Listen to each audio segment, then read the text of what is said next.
tap in. It's been a minute since I tapped in.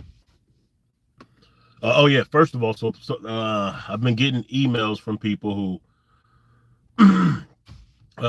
just for the record, I can't check my old email, Crypt Talk Podcast, unless I use a different phone. So that's why I haven't been able to get back at people. So you can hit me up at mycryptoslang@gmail.com. And regards to some of the emails I've gotten, I don't really have access to my old Twitter handle. Once again, it's one of those things where I have to use the old phone, which I don't use anymore. But anyway, let me just get to this because I ain't got that much time. So a lot of people have been pondering what's going on with the bull cycle. Of course, right now, a lot of the cryptos are down right now. Typically, what we would have seen in normal situations, which we haven't been normal for years, but we would be looking forward to around October-ish for the all-time highs, right? And we've been getting all-time highs, or I should say the peak, and we've been getting all-time highs. Bitcoin's been doing a lot of all-time highs in the last few months. Now, have we already reached the peak? Is the bull cycle over is what a lot of people are thinking. They're asking, I should say. And honestly, who knows? If I had to guess, I would say no. I would say we're just getting started. But to be fair, typically after a halving, which happened last April, we'd be looking at about a year and a half after that for a peak for Bitcoin and altcoins. So that would be about October. So about a month and a half from now is when we would typically think that would be about the range where we're going to see the highest Bitcoin prices. But of course, we have a very unorthodox situation here in the United States with the tariffs and all this other crazy stuff. We started off this particular administration with 3 months of tariffs and terrible economy. It's recovering, right? We got the stock market, 401ks, S&P 500s. They're recovering. Bitcoin is doing its thing. It's still sitting at 100,000 plus. We've seen Ethereum hit all-time highs, which is good news for alts because alts typically follow Ethereum. Last video, I told you about this SKR coin, which is supposed to be like a Solana mobile for their new Seeker phone. Did very well. It ended up kind of crashing shortly after I dumped it, which was when I did the last video. Now it's starting to look like it's doing its thing. Everything that I can see, that is the official coin. But like I said, I don't know, and I'm not telling anybody to get into it. There's just a lot of plays that could be made right now, So I would hope that maybe we still have another 6 months before we peak so we can, accumulate and do what we got to do. With a lot of the news that's coming in, a lot of these different countries are tapping in, a lot of these different companies, they're still tapping in, they're acquiring a lot of this Bitcoin. And at some point, what typically happens, because a lot of people ask, like, yo, if all these companies are buying all this Bitcoin and Michael Saylor's buying all this Bitcoin, why are the numbers still where they are? Like, shouldn't Bitcoin be at 200,000 by now? It probably should. But you have to understand this, especially for people who are new to this. When these large institutions and billionaires and whales, when they buy Bitcoin and other cryptos, they typically do it by what's called over-the-counter purchases. So they don't just go to a exchange and buy it. That would fluctuate the market too much. It would go up too high. They don't want to do that. They typically do it over the counter. So they'll typically like buy it from, let's say, miners directly. So that way it doesn't really enter the market. It doesn't really affect the price. But what ends up happening is over time, you can't continue to purchase Bitcoin and have that in circulation and take it off the market with a demand as high as it is. What's up to everybody that's tapping in? And expect it not to at some point. It's like all that pressure. It's kind of like when you're simmering water to boil and you put the top so it will just get hotter faster. That's kind of how all these large purchases work. So over time, what happens is all of this pressure builds up because we're losing Bitcoin. Okay. There's not a lot of Bitcoin out there compared to the demand for Bitcoin. Like, you have to understand, these companies that are gobbling up Bitcoin by the hundreds of coins, the thousands of coins every day, every week, they're buying Bitcoin more faster than it's actually being created. So at some point, we are going to see it go through the roof. As that happens, Ethereum, as you can see, is going to go through the roof. Some of these other altcoins, then we're going to start seeing these peaks. So for me, I'm still buying dips. I'm still getting position based on some of the news and information, which I haven't really been sharing as much news that's going on. But stay tapped into the news that's going on in crypto. That way you kind of know how to maneuver. And one reason why I always say, like, like for instance, that play I told you I made, the $50 that turned into 3,000 a month ago or whatever. I couldn't have done that. And hey, make sure you guys give a like and all that. I appreciate you guys' comments and tapping in. I couldn't have done that if I didn't know how.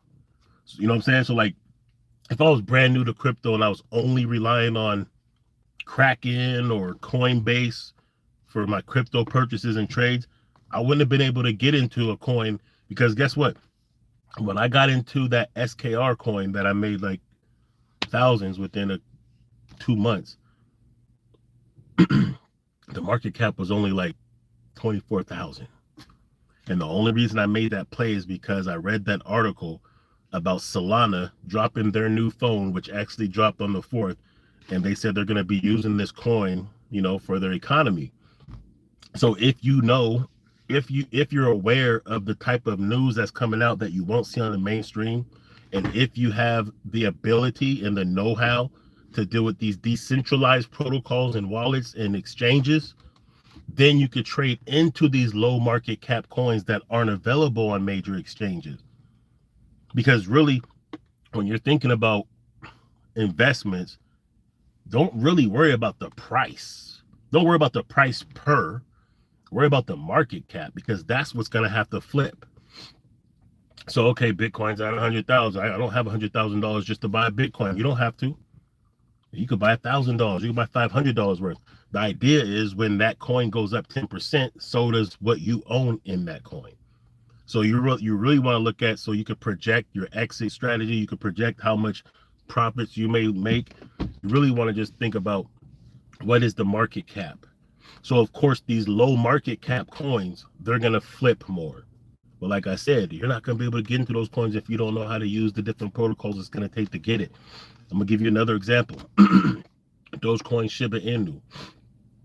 So when Shiba Inu reached its peak last bull cycle, I want to say it peaked at about 40 billion market cap. So those people who made $1 million off of it, that means they probably purchased $1,000 or so worth when it was at 40 million. For you to be able to purchase that coin when it was only at 40 million for a market cap, you couldn't have went to Coinbase to get that. You know what I'm saying? You would have had to know how to deal with these protocols. And some people might have got it even before then. But that's just the idea. So that's why it's important to understand market cap, coin circulation and supply, and be abreast of the kind of news that's going on. Being able to understand the different metrics, so you could even, you know, assess if it's a good this or that, or when should I dump it. Because a lot of times with these little meme coins, you only have a small amount of time to really act on them before they could be done. And same thing that happened with Shiba Inu. Once it hit Coinbase, that was the last leg. So like people who only bought it once it hit Coinbase because they didn't know how to get it before that, they might have seen a 5 to 10x. But if they were looking at it like, oh, I'm going to make $1 million because I heard this guy did, well, you don't have enough. There's not enough time after it hits Coinbase for that to happen. So a lot of people held it until it dropped again, and now they're in the hole, which is why you'll see them in Facebook groups saying, oh, come on, Shiba Inu to $1. It's not going to happen. I only say that to say you have to be aware of many different factors. And what I say is, if you're not very experienced in investing in you know, in general, invest in things you know about, invest in things that have a track record, and you might not flip as much, but it's more of a steady investment. Think of it more as a hedge of inflation. So like when I look at stocks I want to buy, first of all, the first way I got comfortable with stocks is I bought stocks in companies that I already use. Nike, Facebook or Meta, Amazon, Um, Even though I can't use FanDuel or whatever in the state that I'm in, I know sports betting is big. I do it through decentralized means, so I know that that's money. Tesla, even though I don't own a Tesla, it's things like that. Because in that way, you understand immediately the value of that, right? Then you could take your chances with low market cap investments, knowing that it's a high risk, but you can make more money in a short amount of time. But to do that, two things you have to have: that's insight or knowledge or information, and the know-how to accumulate, especially when it's in crypto form. And you have to have an exit strategy. You know what I mean? Then there's other ways to hodl. There's other ways that you could accumulate. So one thing I do, matter of fact, I just did it. I just cashed out like 4 Solana coins based on some bets that I've done and some poker that I play online. So I play online poker on a site where you can fund your account with crypto and you can cash out with crypto. So, I make bets on different sports. Like I just bet on the tennis game. I bet on different sports. I'll play poker, and as I accumulate enough where I feel like I want to cash out, especially when the market is down like it is now, then I'll do it like that. So there's another way that I got a lot of free crypto at first and learned a lot about crypto is the Coinbase, the watch the videos, do the surveys and learn free crypto like that. Not only that, you'll learn about that specific blockchain, a specific project, but you'll also understand more about the potential of what these companies are doing within the blockchain space. It will just give you more information. You know what I mean? Let me see who's on here before I end this. Hope all is well. Thank you. Hope all is well with you. What's up to what's that? Pardrig? XRP? Yes, XRP is another one. Because I've been paying attention to a lot of these different companies in the Middle East that are dealing with it. The IMF, who was tapping them for a stable coin. A lot of different protocols that XRP matches with. And guess what? Like if I'm out there on the streets, if I'm out there like playing poker at a brick and mortar table, I start speaking about crypto. XRP is probably one of the most popular coins that I hear about. Outside of Bitcoin, a lot of people feel good about XRP. And one of the reasons is simple. It's fast and it's cheap to move. So like when I was using like BitPay wallets and I had to send crypto to my BitPay account so I could use their credit card. Okay, if I send Bitcoin, it's going to take 20, 30 minutes. Then it's also going to cost more money for me to load that coin to be ready for spending because the network is expensive. XRP, bam, it's right there. It's free, bam. You want to send $1 billion across the world? It's there instantly and it's free. Same with Solana. So yeah, XRP, a lot of people are tapping into XRP for obvious reasons. If you're a bank, if you're a company, if you're a country and you want to do business deals, especially if you're sanctioned, right? A lot of these companies that are sanctioned, they're moving to Bitcoin and crypto and XRP to move money. This is what Russia was doing to fund their conflict with Ukraine. This is what Ukraine was doing because Russia sabotaged their banking system. This is what people do for remittance. Cut out all the fees. You don't need to worry about permission. It's instant, it's cheap, it's fast, it's right there. So XRP, yes, big time. What's up, everybody? Bitcoin used to be so cheap too. Bitcoin, and this is another reason why you have to understand market cap. Yeah, Bitcoin used to be cheap. The reason why Bitcoin is worth 100,000 right now plus is because the scarcity. There's only 21 million. If there was 21 billion Bitcoins, Bitcoin would be worth $108 right now. But they kept it scarce. So that's another thing. You know what I'm saying? Bitcoin used to be cheap. Hell, when I first started working with crypto, Bitcoin was like 7,000, 8,000. You know? Oh, another good thing about Cash App is probably the best way to get Bitcoin, in my opinion, because it's cheapest, it's fastest, it's available. You could even hook up your job to pay you via Cash App, and then you could hook up Cash App, and you can set it to where percentage of it goes to Bitcoin automatically from your paycheck, a percentage of it goes to this stock or that stock. So, Cash App is a very good tool when you're doing Bitcoin and different kind of investing. Let's see. I am Persian. Persianian. You're from Persia? Is that what you're saying? All right, shout out to the Persians out there. What up, Carlton? He called me Carlton. Okay. It's all good. Anyway, let's see what time it is, but I gotta kind of get back. Okay. So anyway, yeah, man. I don't know what about this bull cycle. I think we still have a lot of time left. I would say because of the unique situation that we're in economically, globally right now, I still hope we have a good 6 months to go. I was actually planning for the last couple years that October would be the peak.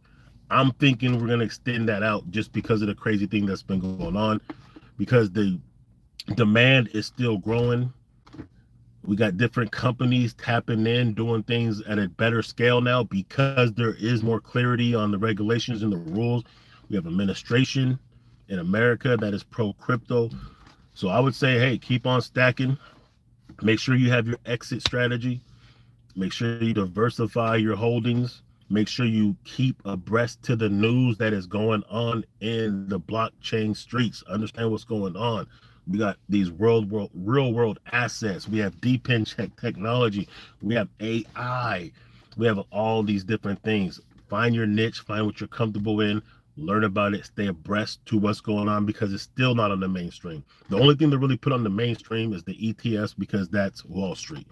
Those are centralized means of control that they're able to control, and of course they'll promote those. They're not going to promote decentralized methods. Now they even make it to where you can use crypto for a down payment on a house without even selling your crypto. That's huge. These are the different kind of things that's going on right now that I think is just going to continue to grow. It's going to continue to grow. There's one more thing I was going to say. You can use crypto for leverage for buying homes now. Collateral debt positions where you could borrow money. You got all kind of staking options going on where you can get dividends at a higher rate than you would just keeping your money in the bank. So keep stacking, keep hodling, you know what I'm saying? Keep accumulating, get your money up, y'all. Appreciate y'all for your time. Make sure you like, subscribe if you haven't already. Thank you for the commenting and all that good stuff. Peace.